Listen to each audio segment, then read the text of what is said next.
संस्कृत भाषा शिक्षण में आप सबका हार्दिक स्वागत है। पूर्व पाठ में हमने कई विशिष्ट क्रियापदों के त्वा प्रत्ययांत रूपों का अभ्यास किया। इस पाठ के आरंभ में एक बार फिर हम उनका अभ्यास करेंगे।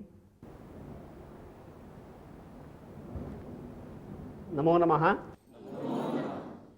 संस्कृत भाषा शिक्षणे भवतां सर्वेषां हार्दं स्वागतम्। पूर्वतनपाठे भवन्तः त्वा प्रत्ययान्तस्य किञ्चित् रूपं ज्ञातवन्तः।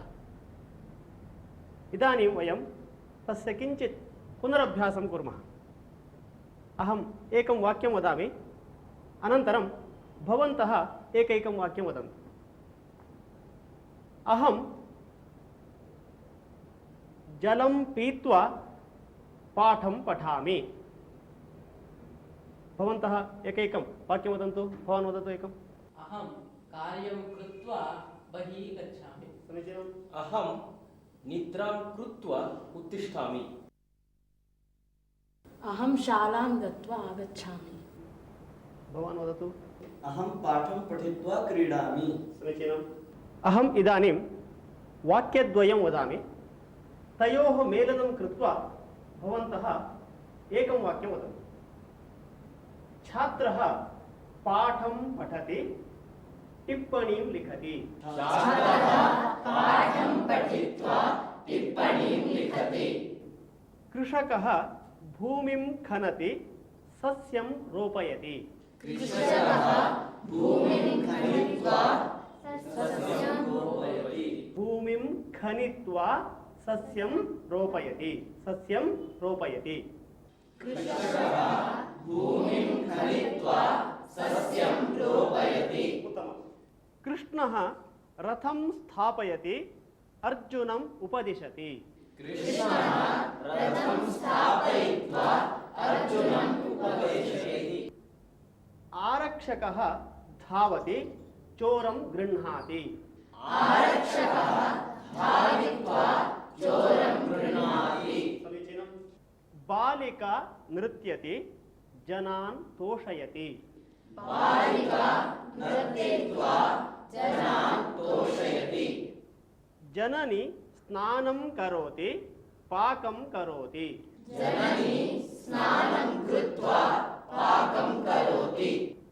छात्रः अध्यापकं पश्यति, नमस्करोति। छात्रः अध्यापकं दृष्ट्वा नमस्करोति। युवकः चित्रालयं गच्छति, चित्रं पश्यति। युवकः चित्रालयं गत्वा चित्रं पश्यति। पूर्वतनपाठे वयम् उदित्वा, नर्तित्वा, उक्त्वा, पक्त्वा, रुदित्वा, दग्ध्वा, स्थित्वा, इष्ट्वा इत्यादि विशिष्टानि रूपाणि ज्ञातवन्तः। इदानीं तेषाम् उपयोगं कृत्वा वाक्यानि वदन्तु। कः वदति? आरम्भे वदतु। नृत्याध्यापिका स्वयं नर्तित्वा छात्रान् पाठयति। उत्तमम्। शिक्षकः कथाम् उदित्वा बालान् सन्तोषयति। पुनः वदतु। शिक्षकः कथाम् उदित्वा बालान् तोषयति। समीचीनम्। अहं श्लोकम् उक्त्वा सर्वान् तोषयामि। समीचीनम्। पाचकः तण्डुलं पक्त्वा अन्नं करोति। समीचीनम्। अहं रुदित्वा निद्रामि। समीचीनम्। अहं स्थित्वा गीतं गायामि। अहम् इष्ट्वा संस्कृतं पठामि। अहं विद्यालयं गत्वा पाठं पठामि। पूर्वतनपाठे वयं तुमुन् प्रत्ययान्तरूपाणि कानिचन ज्ञातवन्तः। इदानीं तस्य पुनरभ्यासं कुर्मः। अहं कानिचन वाक्यानि आरम्भे कथयामि, अनन्तरं भवन्तः एकैकं वाक्यं कथयन्तु। अहं शालां गन्तुम् इच्छामि। सः पाठं पठितुं शालां गच्छति। बालिका टिप्पणीं लेखितुं लेखनीम् अन्विष्यति। मम पिता कार्यं कर्तुं कार्यालयं गच्छति। वदतु, भवान् वदतु। बालकः मुखं प्रक्षालयितुं स्नानगृहं गच्छति। समीचीनम्। अहं पेयं पातुम् आपणं गच्छामि। अहं कन्दुकं दातुं मित्रस्य गृहं गच्छामि। समीचीनम्। जनाः चलच्चित्रं द्रष्टुं चित्रमन्दिरं गच्छन्ति। उत्तमं। बालकः पुस्तकं क्रेतुम् आपणं गच्छति। अहं संस्कृतसम्भाषणं ज्ञातुं शिबिरम् आगच्छामि। उत्तमं। बसवराजमहोदयः चाकलेहं खादितुम् इच्छति। अहं क्रीडितुं क्रीडाङ्गणं गच्छामि। समीचीनम्। अहं वैद्यकीयक्षेत्रे कार्यं कर्तुम् इच्छामि। उत्तमम्। अहं ज्ञानं सम्पादयितुं ग्रन्थालयं गच्छामि। समीचीनम्। सर्वाः भजनार्थम् उपवेष्टुं मन्दिरं गच्छन्ति। उत्तमम्। अहं विषयं ज्ञातुं विद्यालयं गच्छामि। अहं मनश्शास्त्रं पठितुम् इच्छामि। समीचीनम्। सा बालं प्रेषयितुं गच्छति। समीचीनम्। अहं क्रीडितुं क्रीडाङ्गणं गच्छामि। अहम् उत्तमा गायिका भवितुम् इच्छामि। उत्तमम्। अहं पाठं पठितुं गच्छामि। वयम् इदानीं केषाञ्चित् विशिष्टरूपाणाम् अभ्यासं कुर्मः।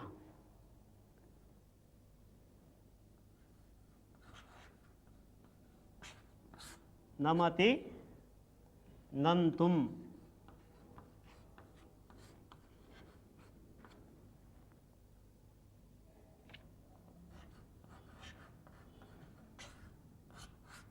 पचति,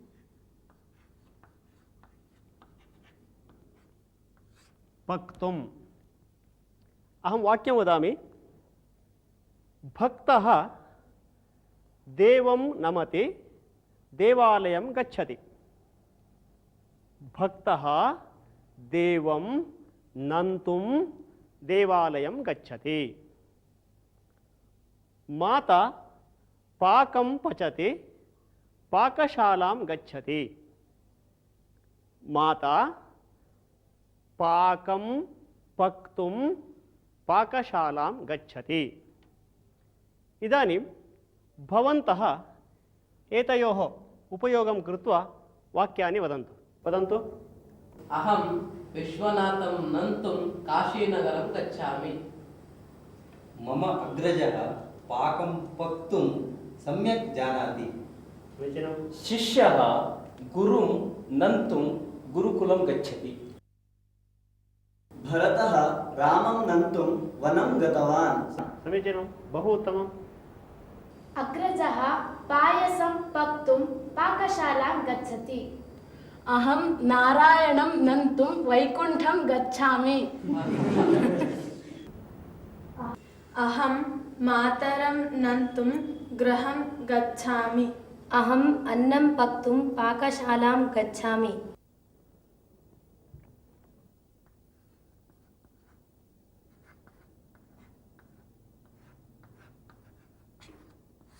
गृह्णाति, ग्रहीतुं।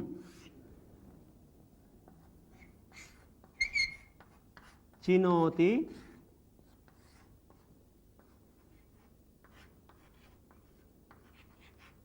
चेतुम्। इदानीम् अहं वाक्यं वदामि। आरक्षकः चोरं ग्रहीतुं धावति। बालकः फलानि चेतुम् आरामं गच्छति। इदानीम् एतयोः उपयोगं कृत्वा भवन्तः वाक्यानि वदन्तु। तेण्डुल्करः कन्दुकं ग्रहीतुं बहु प्रयत्नं कृतवान्। राधा लोकयानं ग्रहीतुं धावति। अहं चन्द्रं ग्रहीतुं न शक्नोमि। अहं पुष्पं चेतुम् अभिलषामि। समीचीनम्। अहं फलानि चेतुम् आपणं गच्छामि। शिशुः धावति, माता ग्रहीतुं प्रयत्नं करोति। राहुः चन्द्रं ग्रहीतुं वाञ्छति। अहम् उत्तमपुस्तकानि चेतुं नगरकेन्द्रग्रन्थालयं गच्छामि। समीचीनं, बहु उत्तमम्।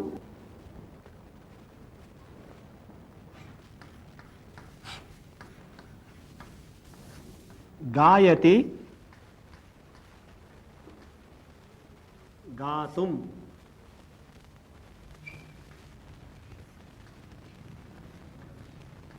छिनत्ति,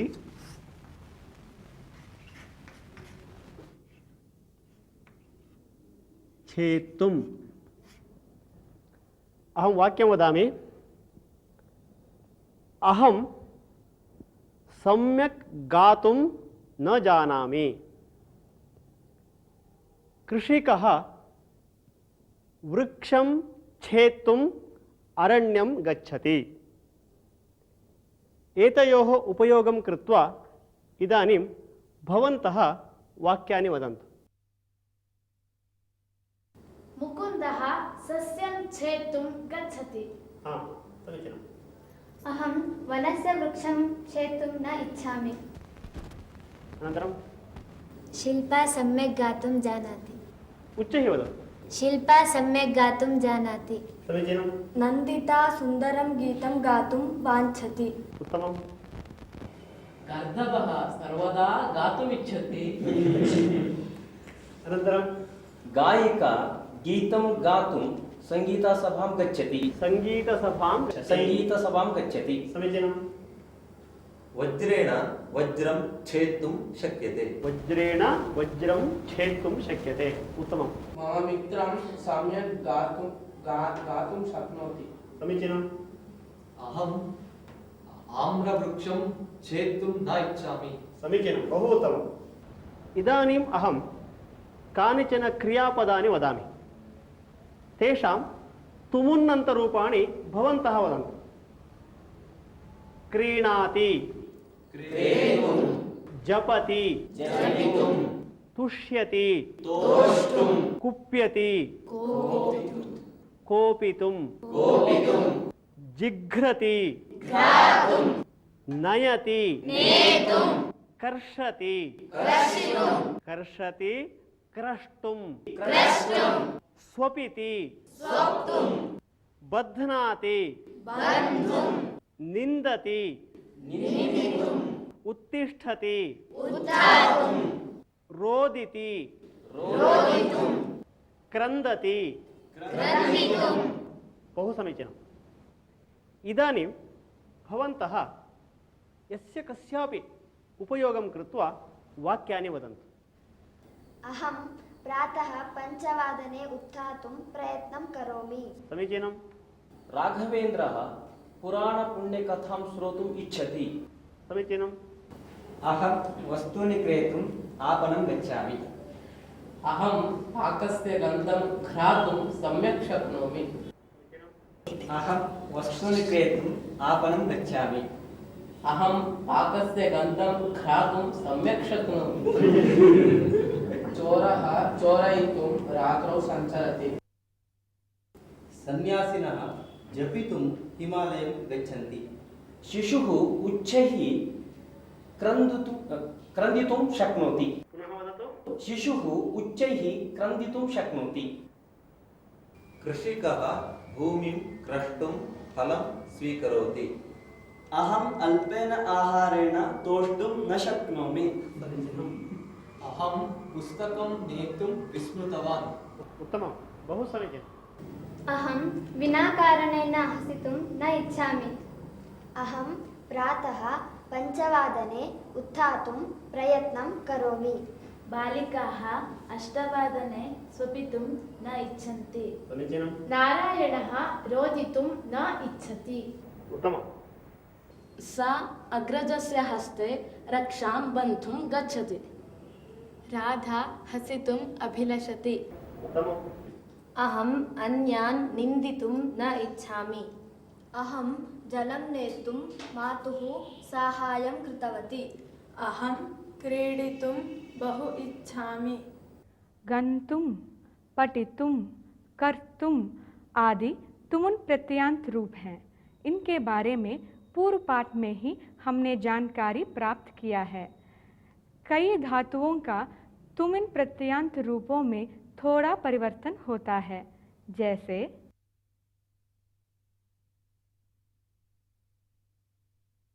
नमति, नंतुम।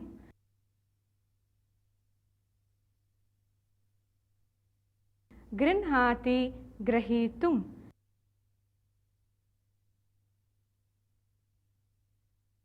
चिनोति, चेतुम।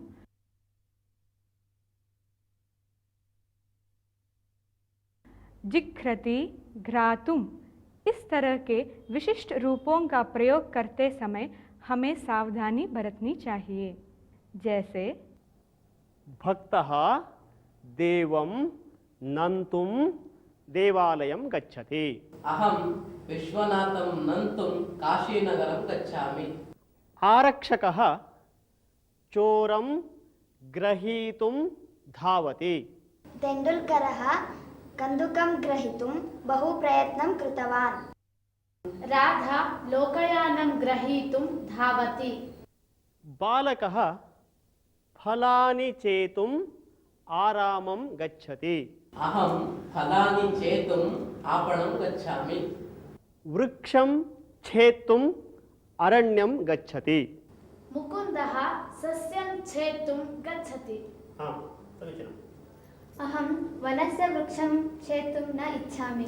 इदानीं वयम् एकं सुभाषितं शृणुमः।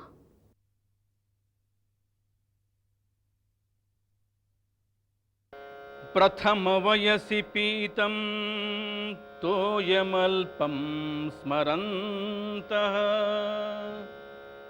शिरसि निहितभाराः नारिकेलानराणाम् उदकममृतकल्पं दद्युराजीवितान्तं न हि कृतमुपकारं साधवो विस्मरन्ति। न हि कृतमुपकारं साधवो विस्मरन्ति। प्रथम वयसि पीतं तोयमल्पं स्मरन्तः शिरसि निहितभाराः नारिकेलाः नराणाम्। प्रथम वयसि पीतं तोयमल्पं स्मरन्तः शिरसि निहितभाराः नारिकेलाः नराणाम् उदकममृतकल्पं दद्युराजीवितान्तम् उदकम् अमृतकल्पं दद्युः आजीवितान्तम् न हि कृतमुपकारं साधवो विस्मरन्ति। न हि कृतमुपकारं साधवो विस्मरन्ति। न हि कृतमुपकारं साधवो विस्मरन्ति। सुभाषितस्य अर्थः एवमस्ति। नारिकेलवृक्षः यदा लघु भवति तदा जनाः तस्य किञ्चित् जलं यच्छन्ति। तेन जलेन सः नारिकेलवृक्षः वर्धते। अनन्तरं सः नारिकेलवृक्षः पूर्ववयसि पीतं जलं स्मरन् जीवितान्तं यावत् जनेभ्यः अमृतसमानं रुचिकरं जलं यच्छति। तथैव सज्जनाः अन्यैः कृतम् उपकारं स्मरन्तः तेषां प्रत्युपकारं कुर्वन्ति, परन्तु दुर्जनाः अन्यैः कृतम् उपकारं शीघ्रमेव विस्मरन्ति। सज्जनानां स्वभावः तथा नास्ति। आजीवनं यावत् तेषाम् उपकारं स्मरन्तः जनेभ्यः उपकारं कुर्वन्ति। एषः अस्य सुभाषितस्य अर्थः। सुभाषित का अर्थ: मानव नारियल के वृक्ष को लगाते समय उसे थोड़े जल से सींचता है। नारियल का वृक्ष मनुष्य के इस उपकार को कभी नहीं भूल पाता है। उस थोड़े से जल के लिए वही नारियल वृक्ष मनुष्य को प्रचुर मात्रा में स्वादिष्ट जल प्रदान करता है। अर्थात सज्जन पुरुष दूसरों के द्वारा किए गए उपकार को कभी नहीं भूलते।